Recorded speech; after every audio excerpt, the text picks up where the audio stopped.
Think about in elementary school and stuff where you had to give school projects, like how stressful that was. Think about that, except it's 80,000 people that you've never met before.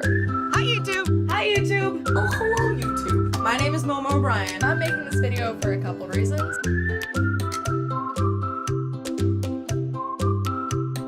I make YouTube videos about what I call everyday adventures, which is anything from a professional breakdancer teaches me some breakdancing moves to pretending to be a wizard in a castle in England, or fighting 3,000 medieval soldiers in a 300-building medieval village in Quebec, which is all stuff that my viewers can actually do.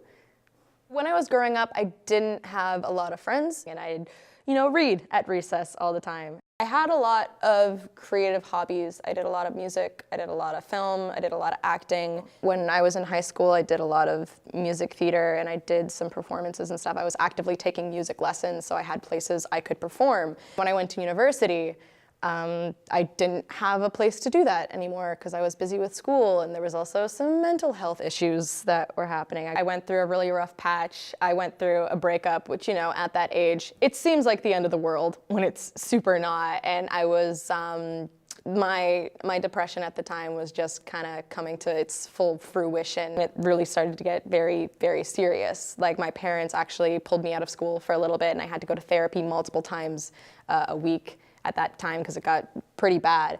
And when you're in that kind of headspace, it seems like there's no reason to do anything. Not only did the YouTube give me a creative outlet, it gave me a reason to, this is gonna sound way deeper than it actually is, it gave me a reason to wake up in the morning because I was like, I can create something and have something to show for it. It's like I started making song covers, and I'd have a way to occupy my time, so I'm not just sitting in my room dwelling and spiraling and thinking about all the reasons I could hate myself. I got introduced to LARP, which is live action roleplay, for those that don't know, which is essentially an adult game of make-believe. I saw a Facebook status that says, hey, is anybody going LARPing in the woods this weekend? And I was like, what? That crazy thing with the dwarves and the elves and the duct tape weapons? I'm down. That'll be a funny story to tell at a party. And then I show up, and not only did I meet all these like insanely creative, friendly people, but I still remember the exact moment where I walked like out of the woods and towards a campfire, and someone's playing songs on a ukulele and people are talking about grand adventures that they've been on, and it's like, LARPing is not a spectator sport. Like, the only way you can actually fully understand what LARPing feels like is to do it. Since then, I've done like the medieval thing in Quebec. I did an X-Men inspired game in England in a manor. I started making more and more videos about LARP because that's what people started to ask for. But then I found myself becoming a prominent member of a community, like by accident almost. I can't go to LARPs anymore without people coming up to me and knowing who I am. And like, I just wanted to make videos on the internet about like weird stuff people can do. It's a lot of pressure. YouTubers' lives have to be consumable, but that also means that it's free to be judged by whoever, which is a very scary thing. Like, think about in elementary school and stuff where you had to give school projects, like how stressful that was. Think about that, except it's 80,000 people that you've never met before.